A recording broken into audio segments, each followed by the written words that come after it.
tugwaye ikaze ku kibuga cy'imirwano ikomeje guhanganisha M23 ndetse na FARDC. Intambara irakomeye kandi irarimbanije, gusa amakuru agezweho si meza.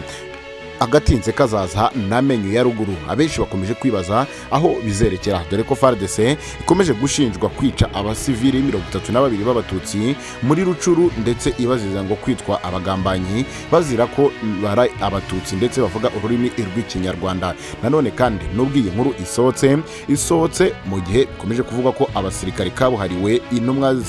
komeye kandi zigezweho, abajenerali ndetse abamenyereye urugamba bamaze kugera mu mujyi wa Goma bururutse mu ndege kuri uyu mugoroba, ndetse abenshi bavuga ko baturutse muri SADC nk'uko byagiye bitangazwa na General Chiko Chitambwe, avuga ko basabye ubufasha n'umusada muri SADC mu bihugu byabafashije muri 2012 ngo nanone ngo bagaruke bongere babafashe kurwanya no guhashya M23. Ese ko ku rugamba rwaba rugiye kongera gushyuha no gukomera? Ibyo nibyo gukomeza kwitegaho, ariko nanone abakuru b'ibihugu bo muri East African Community benshi bakomeje kuvuga ko urugamba rwa M23 nubwo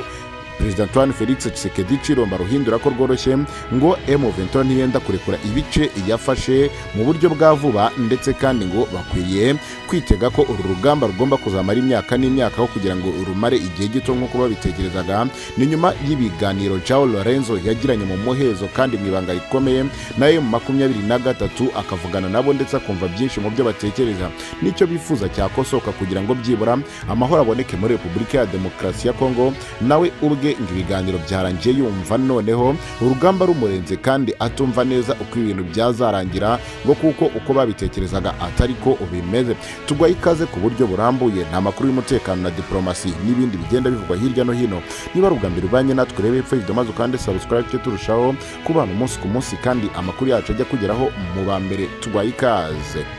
Muri teritwari ya Rucuru abaturage bakomeje kuvuga ko mu gihe kirenze iminsi 4 ingabo za leta ya Kongo FARDC hamwe n'inyeshyamba za Mai Mai Nyatura, FDLR, APCRS n'abandi bafatanije mu kurwanya M23 bahitanye abasivili barenga 32 bo mu bwoko bw'abatutsi mu gace ka Kazaroho Groupement ya Tongo. Ibi abaturage babivuze ubwo bari mu nama n'abahagarariye societe civile, bababwira ko ngo babahitira kuvuma M23 nyamara bo ntawe bahohotera, mu gihe ingabo za leta ya Kongo aho zigeze zitangira gufata iby'abaturage ndetse ntibanatinya kwivugana ababujije kugira icyo bakora ndetse n'abashatse kubitambika. Izi ngabo z'igihugu nazo zikunze kumvikana zivuga ko M23 yishe abantu runaka,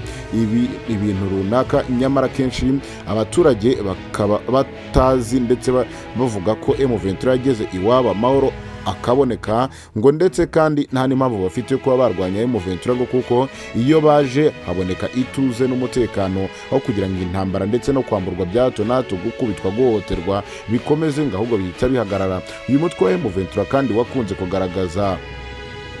ndetse no kwigaragaza ubwawo wakiranwa ikaze mu bice winjiyemo byose, ndetse kenshi usanga bari kumwe mu bitaramo ngo bari kwishimira ko babohowe. Ni kenshi kandi umuvugizi w'izi nyeshyamba yasuye abana ku mashuri ndetse no mu masoko akabaganiriza, akabahumuriza ababwira ko bagarutse mu rugo bataje kubarwanya, akabasaba kutagira ubwoba ahubwo akabasaba gukomera no gukomeza ibikorwa byabo. Bageze muri Masisi bakiranywe yombi kuko bagaruje inka zari zimaze kunyagwa na FDL ndetse zimwe zikaba zari zatemaguwe. Ibi byari byabaye nyuma y'uko abaturage bo mu bwoko bw'abatutsi bari basabwe guhurizwa hamwe mu bigo by'amashuri ndetse no mu nsengero, ibintu abaturage bavuga ko barengewe n'izi nyeshyamba. Izi ngabo za leta zikunze gushinjwa aya makosa yo guhotera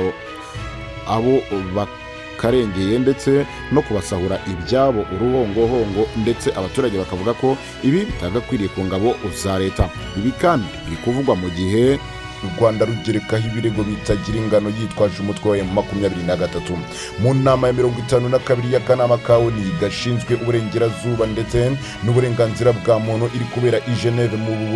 Busuwisi. Perezida Antoine Felix Tshisekedi Chilombo yasabye akanama gafatira u Rwanda ibihano bikomeye, ndetse kandi ngo koko u Rwanda rukaba rwasirwa no kwikarita y'isi kubijyanye no kuba muri aka kanama. Mu ijambo yagezaga ku bari bitabiriye iyo nama, Perezida Tshisekedi yavuze ko uburenganzira bwa muntu budashobora kugerwaho mu burasirazuba bwa Repubulika ya Demokarasi ya Kongo, mu gihe u Rwanda rutarahagarika ibikorwa byo guteza umutekano muke muri ako gace rubinyujije mu gushinja umutwe yise uw'iterabwoba wa M23.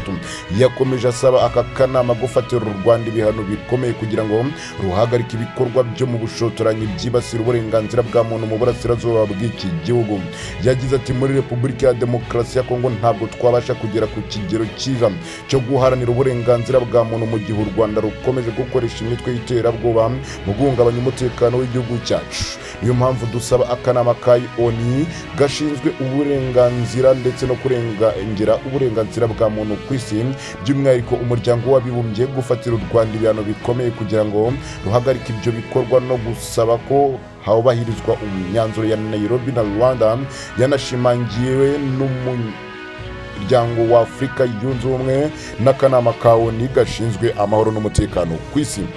Hari abasanga Perezida Antoine Felix Tshisekedi Tshilombo ari gukwepa uruhare rwe cyane ko akorana n'imitwe yitwaje intwaro yayogoje abaturage ndetse ikomeje kubakura mu byabo, inatuma bamwe na bamwe bahoza akarago ku mutwe, amatungo yabo bakayishyira imbere ndetse ingo zabo zigasigara zisahurwa n'ibindi bikorwa by'umwijima bibera mu burasirazuba bwa Repubulika ya Demokarasi ya Kongo, ndetse bikanagaragara ko Tshisekedi we ubwe abashyigikiye kandi ko nta nicyo bimubwiye.